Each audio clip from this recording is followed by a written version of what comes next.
We also need to have an understanding of the 6 hurdles we might encounter on the journey to building our confidence. Hurdle 1, getting stuck in self-limiting beliefs. This one really resonates with me. Sometimes we limit ourselves. We might be focused on a conversation or an experience that we had years ago that didn't go well, and even now it still feels raw. Or we might think that we can't get something or ask for something, so we don't try, we don't ask. It's one thing to have a plan B, but we shouldn't assume that every experience will have a negative outcome. For a practical example of this hurdle, let's now hear from Nathan Warren from Sanctuary Group on how he approaches his self-limiting beliefs. I got a D for disability. I didn't get an A, I didn't get a B, I certainly didn't get a C. At best, I got a D. And what I mean is, I was embarrassed about what was happening to me because I was a roughy, toughy professional. I was ambitious, wrongly, for myself.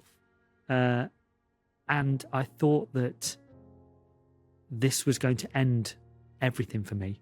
I thought that by 2015, my working career would be over. I would no longer be able to provide the support to others that I thrive off. And what actually happened is that slowly I lost strength in my legs. Slowly, the circulation in my feet got worse. And I had to modify my life, but I didn't do it positively. I did it negatively. So I stopped using trains because I couldn't get on a train. I started to shrink my world and I started to lose confidence. So that inner confidence, despite the fact that my outer confidence was seemingly strong, my inner confidence was not. I tried to manage everything so acutely in terms of where I would be, where I would get there. It became suffocating.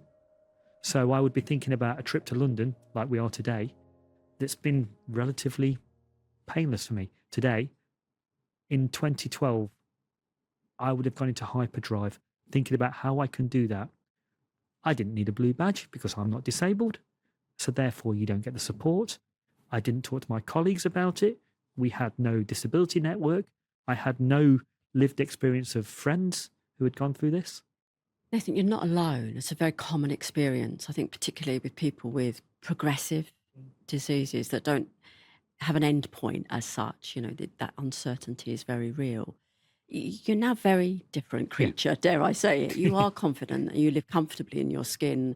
You do a huge amount to support your own colleagues at Sanctuary Group. What changed? What were the key moments that you started to build that inner confidence? Did it come from you? Did it come from others? Was it a mixture? I think it was definitely a mixture. And if I had a lesson for other people, it would be share. Just share. Give your data to your organisation. Why do you say that? Because I didn't. We had a box at Sanctuary to tick if you had a disability. Now, I couldn't tick that box. And that meant that my organisation couldn't help me. And my naivety at this, and I'm a group director, so I'm on the main executive committee at this point. I'm seen as a senior leader in the organisation, but I can't tick a box. And that meant that people couldn't help me. It meant that I didn't get the support that I clearly needed. It was awful. I was in the absolute worst place. So slowly I moved on to crutches. Then I would fall over. And then I couldn't stand up on my own. So I would find myself lying in a car park, unable to move.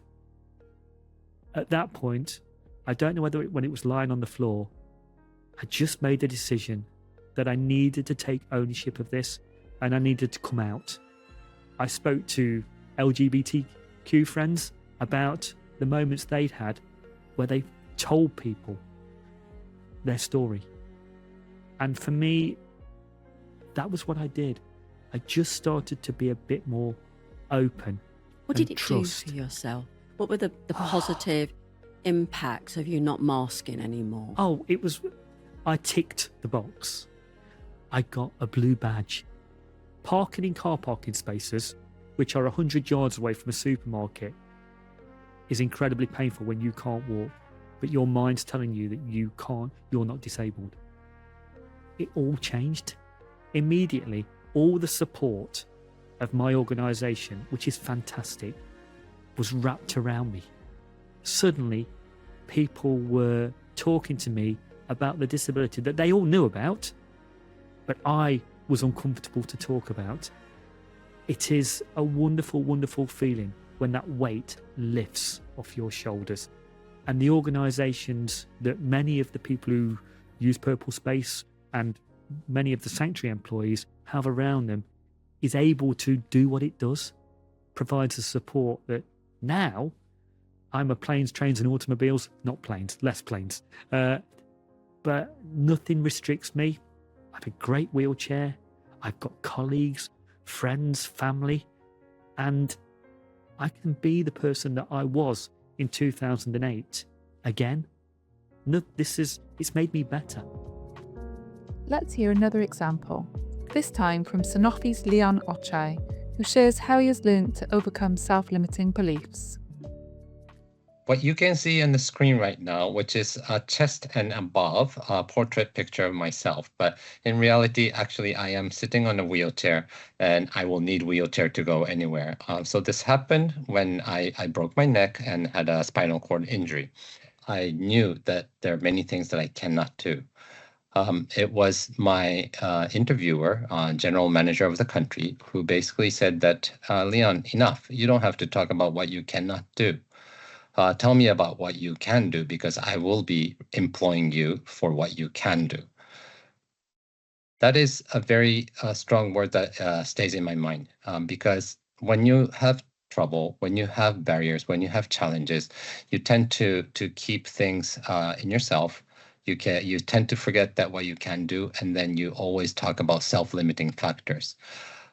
I did not think about I could travel. I did not think about I could go on meetings with external stakeholders. I thought that I will have more troubles going here and there, even within the company offices. But it was with his reminder to me that I realized that there are more that I can do, and then I should not be limiting myself, and then to challenge more rather than not to challenge.